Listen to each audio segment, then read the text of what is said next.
મિત્રો, રાધે શ્યામ મિત્રો. અત્યારે વાતાવરણ એવું છે ને કે શરદી ઉધરસ છે ને તે બધા લોકોને ક્યારેક તો ક્યારેક થાય જ છે આવા વાતાવરણમાં.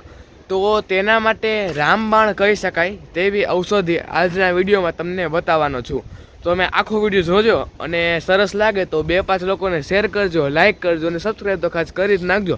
તો હવે આપણે આખો વિડીયો ચાલુ કરીએ અને તમને બતાવું કે આ રામબાણ ઔષધિનું નામ શું છે, તેને કઈ રીતે પીવાય છે, આખી વસ્તુ તમને બતાવું.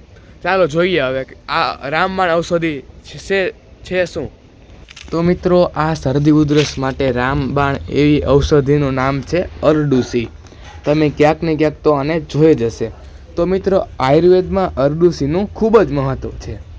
આ અરડુસી છે જે ક્ષય, કફ, ઉધરસ જેવા રોગો માટે ખાસ રીતે ઉપયોગી છે. તમે આને જોઈ હશે તો કંઈક આવા પ્રકારની આ દેખાય છે. તો મિત્રો, એક ખાસ નિવેદન છે કે આ ઔષધિ છે જે તમે ક્યાંય હોય તો તેને પ્લીઝ કાપતા નહીં અને રાખજો, કારણ કે આનું બહુ ઉપયોગી છે આ. હવે મિત્રો, ખાસ વાત કે ઘણા લોકો હોય ને તેને લાગે કે અરડુસી ગરમ છે, પણ આ માન્યતા છે જે તદ્દન ખોટી છે. અરડુસી સ્વભાવે ઠંડી છે. તો હવે મિત્રો, આમાં શરદી ઉધરસમાં થઈ હોય તે કઈ રીતે સારું કરવું તેના માટે આનો ઉકાળો બનાવવામાં આવે છે. તે હમણાં તમને બતાવું કે કઈ રીતે આનો ઉકાળો બને છે. તો મિત્રો, મેં તમને આગળ વાત કરી એમ અરડુસી ઔષધિ છે જે શરદી ઉધરસ કફ માટે રામબાણ ઇલાજ છે. તેનો ઉકાળો બનાવવા માટે મેં અહીંયા 1 ગ્લાસ પાણી લીધું છે. સાથે જ 3-4 પાંદડા આપણે અરડુસીને લેવાના છે. હવે આ પાણીને આપણે અડધો ગ્લાસ ન થાય ત્યાં સુધી ઉકાળવાનું છે. પછી આપણે જોઈએ. તમને કીધું એમ કે અરડુસીનો ઉકાળો જે આપણે બનાવવાનો છે, જે શરદી ઉધરસ માટે રામબાણ ઇલાજ છે, તો તે બની જાય એટલે કે આપણે 1 ગ્લાસ પાણી છે તે અડધો ગ્લાસ થઈ જાય પછી તે આપણે પી લેવાનું છે.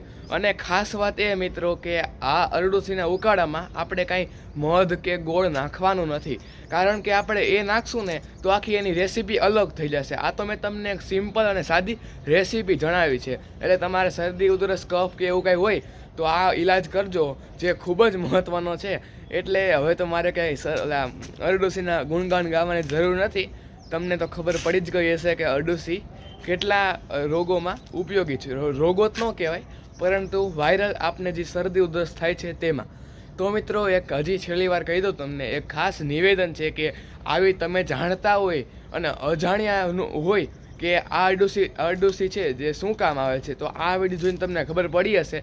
તો પણ તમે ક્યાંય અરડુસી દેખાય તો પ્લીઝ કાપતા નહીં, કારણ કે આવી ઔષધિ છે જે તમને, મને અને ઘણા લોકો બીજાને પણ સારો ફાયદો આપશે.